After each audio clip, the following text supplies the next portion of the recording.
नमस्कार दोस्तों, स्वागत है एक बार फिर आपके अपने YouTube चैनल जीवा स्टडी पर। मैं वरिष्ठ अध्यापक मुकेश कुमार जंगड़ आपका स्वागत करता हूं। तो इस वीडियो में हम देखेंगे एसएसटी का अपना मॉडल पेपर नंबर 3, जिसमें आपके एसएसटी के क्वेश्चन आएंगे 10 और 10 क्वेश्चन आएंगे आपके किसके, एसएसटी की शिक्षण विधियों के। ठीक है, दोनों ही चीजें इसमें शामिल की गई है, तो आप अंत तक जरूर देखें और 20 में से कितने क्वेश्चन आपके सही होते हैं वो जरूर बताएं। ठीक है, और आप एसएसटी की क्लास को थोड़ा सा सपोर्ट करें। बाकी क्लासेस को अच्छे व्यू आ रहे हैं, लेकिन एसएसटी में क्या है, थोड़ा सा आप अपने दोस्तों के साथ शेयर करें, क्योंकि एसएसटी अपन नया स्टार्ट किया तो उसमें थोड़े से व्यू कम आ रहे हैं, तो आप लाइक भी करें, शेयर भी करें। ठीक है, अब हम चलते हैं आज के पहले क्वेश्चन पर। भारतीय रेल का राष्ट्रीयकरण कब किया गया था? क्वेश्चन अच्छा है, भारतीय रेल का राष्ट्रीयकरण कब किया गया था? तो देखो, इसका उत्तर जानने से पहले हम थोड़ा सा भारतीय रेल का इतिहास देख लेते हैं। सबसे पहले भारत की जो प्रथम रेल है, भारत की प्रथम रेल, ठीक है, भारत की प्रथम रेल कब चली? तो भारत की प्रथम रेल आपकी 16 अप्रैल 1853 को, ठीक है, 16 अप्रैल 1853 में भारत में प्रथम रेल चली। और ये आपकी जो मुंबई का छत्रपति शिवाजी टर्मिनल है, वहां से मुंबई से थाने के बीच में, ठीक है, मुंबई से थाने के बीच में। और उस टाइम के इनके नाम थे बॉम्बे से ठाणे, ठीक है, बॉम्बे से ठाणे के बीच में चली। ठीक है, दूसरी बात है कि कुल कितने किलोमीटर थी? तो ये 35 किलोमीटर थी। कितने किलोमीटर चली थी? 35 किलोमीटर। इसके साथ ही हम राजस्थान की प्रथम रेल की भी बात कर लेते हैं। राजस्थान की प्रथम रेल, राजस्थान की प्रथम रेल, तो राजस्थान की प्रथम रेल आपकी 20 अप्रैल, ये भी अप्रैल में ही चली थी, 20 अप्रैल 1874 को। ठीक है, कहां से कहां? तो ये बांदीकुई, कहां से? बांदीकुई से आगरा फोर्ट के बीच में चली थी। बांदीकुई से आगरा फोर्ट के बीच में चली थी, तो यह भी आपको ध्यान रखना है। और भारतीय रेल का राष्ट्रीयकरण किया गया आपका 1951 में। तो उत्तर हो जाएगा आपका ऑप्शन नंबर सी। अगला क्वेश्चन है, भारत में अंतरराज्यीय स्तर पर सर्वाधिक प्रवास होता है। कई बार क्वेश्चन आ चुका है एग्जाम्स में। अंतरराज्यीय स्तर का मतलब हो गया कि राजस्थान से राजस्थान में ही, राजस्थान से राजस्थान में ही, ठीक है, यूपी से यूपी में ही, मतलब एक ही राज्य की सीमा के अंदर, इसको कहते हैं अंतरराज्यीय। इंग्लिश में इंट्रा स्टेट हो गया ना, एक होता है इंटर स्टेट। इंटर स्टेट हो गया कि एक स्टेट से दूसरे स्टेट में, लेकिन इंट्रा स्टेट मतलब अंतरराज्यीय होता है अंतरराज्यीय, और यह अंतरराज्यीय। अंतरराज्यीय मतलब एक ही सीमा राज्य की बाउंड्री के अंदर ही प्रवास होता है, वो सर्वाधिक किस प्रकार का होता है? इंपॉर्टेंट बनता है, एक अच्छा क्वेश्चन है। उत्तर हो जाएगा आपका ग्रामीण से ग्रामीण, मतलब गांवों से गांवों की तरफ ही अंतरराज्यीय सबसे ज्यादा प्रवास होता है। मोस्ट इंपॉर्टेंट क्वेश्चन है। ठीक है, विश्व में सबसे ज्यादा जो प्रवास होता है ग्रामीण से शहरी। ठीक है, विश्व में सबसे ज्यादा प्रवास इस प्रकार का होता है, ग्रामीण से शहरी। ठीक है, तो इसका उत्तर हो जाएगा आपका option number A, score count करते रहें। फिर अगला क्वेश्चन नंबर 133। कुछ गलती हो जाए तो आप जरूर कमेंट करके सुधार सकते हैं उनको कि ये आपने गलत बता दिया। राजस्थान में बालू में शुष्क मैदानी जो प्रदेश है उसकी पूर्वी सीमा क्या है? ठीक है, बात यहां शुष्क की हो रही है, तो देखो राजस्थान का मैप बना देता हूं मैं थोड़ा सा रफली टाइप से, इस हिसाब से राजस्थान, ठीक है, इस हिसाब से। इसमें देखो आपकी 3 रेखाएं हैं, कौन कौन सी? सबसे पहले यहां से एक रेखा जाती है जिसको कहते हैं 25 सेंटीमीटर वर्षा रेखा। ठीक है, दूसरी आपकी होती है यहां से जाती है एक और, जिसको कहते हैं 40 सेंटीमीटर वर्षा रेखा। ठीक है, और तीसरी इसके और थोड़ी सी पास से जाती है, तीसरी यहां से जाती है, जिसको कहते हैं आप 50 सेंटीमीटर वर्षा रेखा। अब इन सबको जान लो आप। सबसे पहले हम बात करें 25 सेंटीमीटर वर्षा रेखा की। ये क्या करती है? 25 सेंटीमीटर वर्षा रेखा ये आपका जो शुष्क प्रदेश है उसकी पूर्वी सीमा बनाती है। शुष्क प्रदेश की पूर्वी सीमा बनाती है, शुष्क प्रदेश की पूर्वी सीमा, मतलब एकदम जो शुष्क है, 25 सेंटीमीटर से कम वर्षा होती है, वो क्या करती है? शुष्क प्रदेश की पूर्वी सीमा बनाती है। पूर्व इस साइड होता है, आपको पता ही है, तो यहां शुष्क प्रदेश है उसकी ही पूर्वी सीमा पूछी, तो उत्तर तो इसका बी हो जाएगा। फिर बात करते हैं 40 सेंटीमीटर वर्षा रेखा की। जो 40 सेंटीमीटर वर्षा रेखा है ना, ये क्या करती है? ये अर्ध शुष्क प्रदेश की पूर्वी सीमा बनाती है। अर्ध शुष्क प्रदेश की पूर्वी सीमा बनाती है। अर्ध शुष्क प्रदेश की पूर्वी सीमा कौन बनाती है? 40 सेंटीमीटर वर्षा रेखा। बात करें 50 सेंटीमीटर वर्षा रेखा की, तो ये राजस्थान को 2 भागों में बांटती है। राजस्थान को 2 भागों में बांटती है। ये तीनों चीजें आपको ध्यान रखनी है, भागों में बांटती है। वापस बता दूं मैं, देखो 25 सेंटीमीटर वर्षा रेखा शुष्क प्रदेश जो है ना उसकी जो है पूर्वी सीमा बनाती है 25 सेंटीमीटर वर्षा रेखा, और वही पूछा तो उत्तर बी हो जाएगा। फिर 40 सेंटीमीटर वर्षा रेखा अर्ध शुष्क प्रदेश की पूर्वी सीमा बनाती है, और 50 सेंटीमीटर वर्षा रेखा राजस्थान को वर्षा के रूप में 2 भागों में बांटती है। वर्षा के रूप में 2 भागों में बांटती है, क्षेत्रफल के अनुसार बांटे या ना बांटे।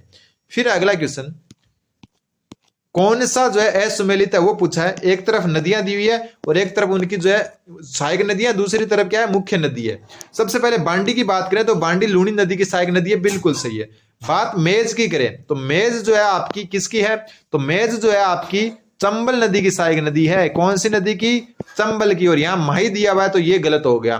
कोठारी नदी बनास नदी के बिल्कुल एक मेजा नदी है, कौन सी, मेजा नदी, सॉरी मेजा बांध, मेजा बांध जो है ना, मेजा नदी नहीं सॉरी मेजा बांध है, ये भी कौन सी नदी पर है, कोठारी नदी पर, जो बनास की सहायक नदी है।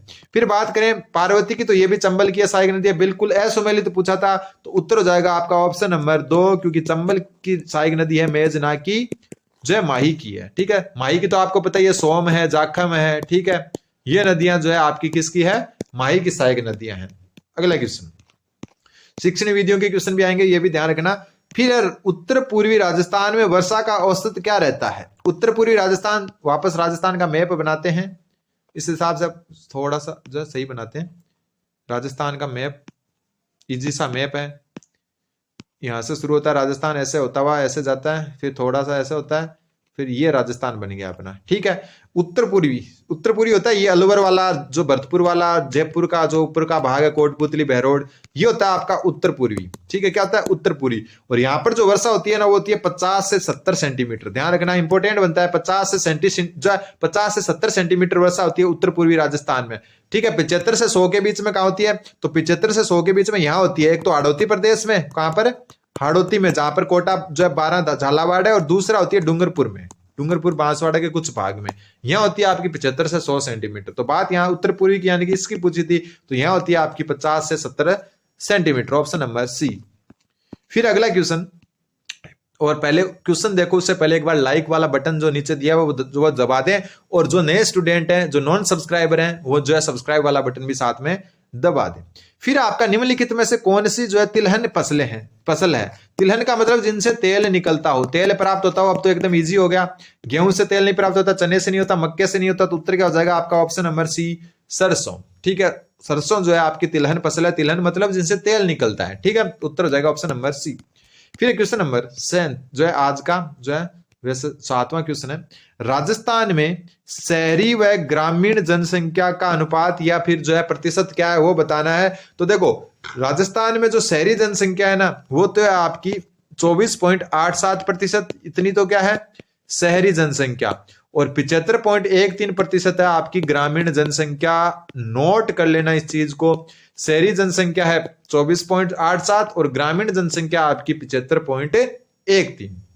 ठीक है, अगला क्वेश्चन है BWH संकेत कौन से जलवायु प्रदेश में प्रयुक्त होता है।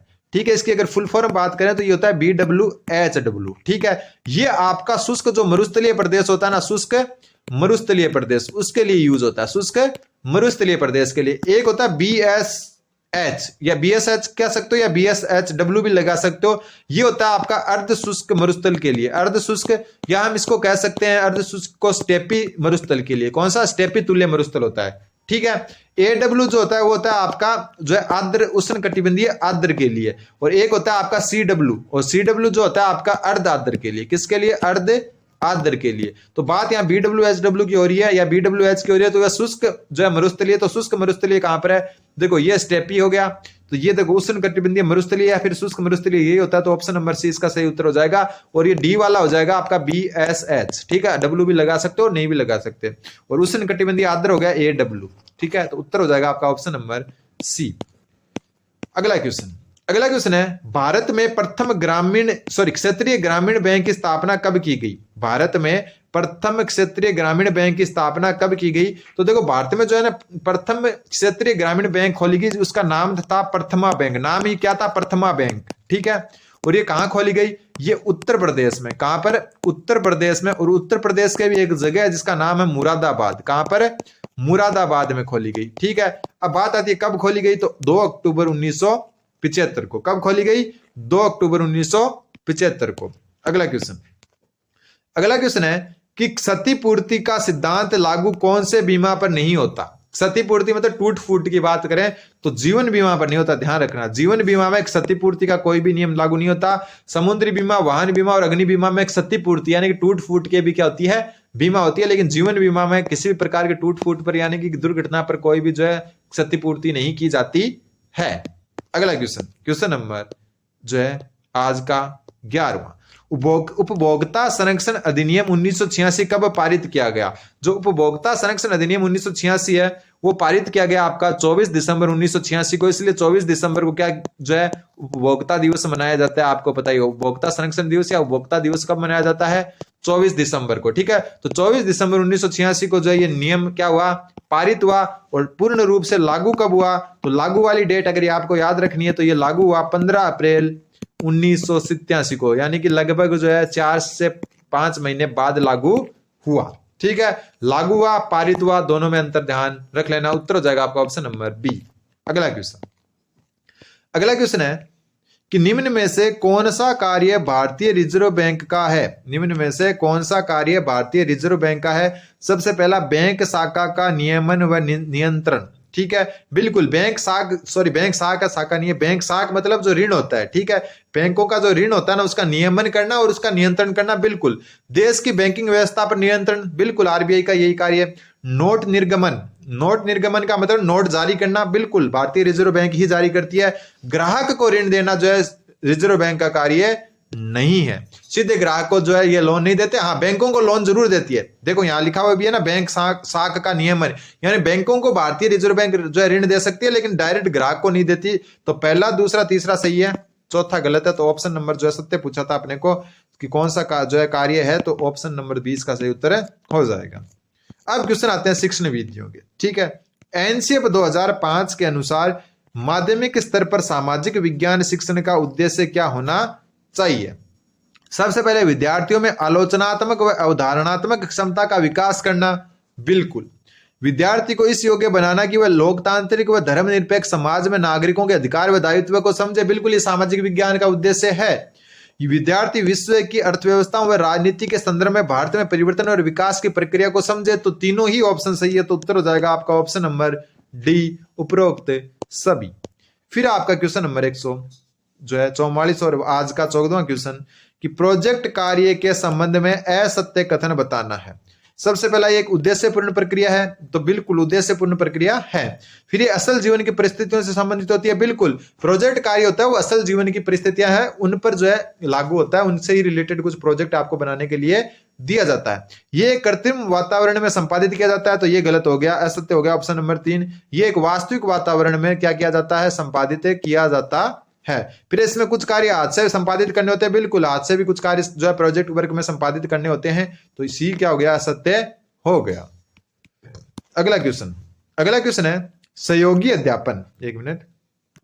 सहयोगी अध्यापन में उपलब्ध समय का सर्वाधिक प्रतिशत किसके लिए निर्धारित किया गया है? सहयोगी जो आपका अध्यापन है इसका मतलब जो है छात्र एक साथ मिलकर पढ़ें, छात्र एक साथ मिलकर कोई कार्य करें, साथ मिलकर कार्य संपादित करें, कार्य करें, ठीक है, कार्य करें। तो इसमें जो सबसे ज्यादा प्रतिशत दिया जाता है वो दिया जाता है स्वतंत्र अध्ययन को। ध्यान रखना, एकदम खुले चिंतन से, आलोचनात्मक चिंतन से स्वतंत्र होकर अध्ययन करने को सबसे ज्यादा जो है समय दिया जाता है, तो उत्तर हो जाएगा ऑप्शन नंबर डी। फिर आपका क्वेश्चन नंबर जो है आज का 16वां और ऐसे 146वां कि राजस्थान में किस शैक्षणिक सत्र से अधिगम के प्रतिफल यानी कि लर्निंग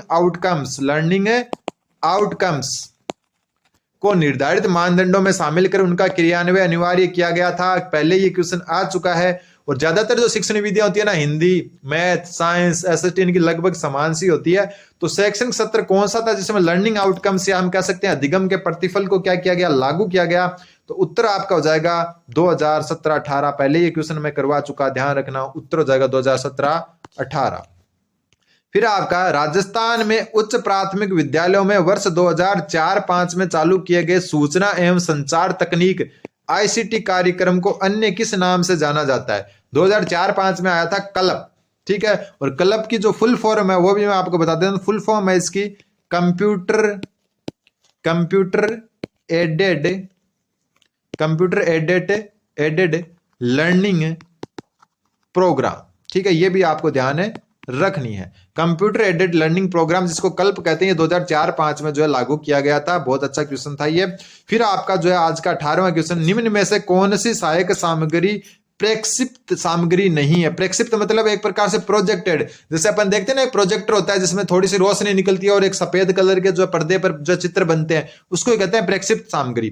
तो देखो फ्लैश कार्ड है ना, ये कार्ड होते हैं, ताश के पत्ते होते हैं ना, उस हिसाब से। तो ताश के पत्ते से कोई भी चीज नहीं बना सकते आप। फ्लैश कार्ड क्या हो गया, आपके दृश्य सामग्री हो गई, ये प्रेक्षेपित नहीं होके क्या हो गई, अप्रेक्षेपित सामग्री हो गई। इनसे किसी भी प्रकार का प्रेक्षण नहीं किया जा सकता। बाकी आपका एपिडाइस्कोप भी प्रेक्षिप्त है, ओवरहेड प्रोजेक्टर भी क्या है, प्रेक्षेपित है। मैजिक लालटेन को भी क्या कहते हैं, प्रेक्षेपित सामग्री कहते हैं। लेकिन फ्लैश कार्ड एक दृश्य सामग्री है जो अप्रेक्षेपित में आती है। तो उत्तर हो जाएगा आपका ऑप्शन नंबर ए। फिर आपका क्वेश्चन नंबर जो है आज का 19वां, निम्न में से किसने लचीली व अपनाई जाने योग्य सतत एवं व्यापक मूल्यांकन प्रणाली, जिसको सीसी कहते हैं, सतत एवं व्यापक मूल्यांकन प्रणाली अपनाने पर बल किसने दिया सबसे ज्यादा? तो एनसीएफ 2005 ने, नेशनल करिकुलम फ्रेमवर्क 2005 ने सबसे ज्यादा सीसी पर बल दिया।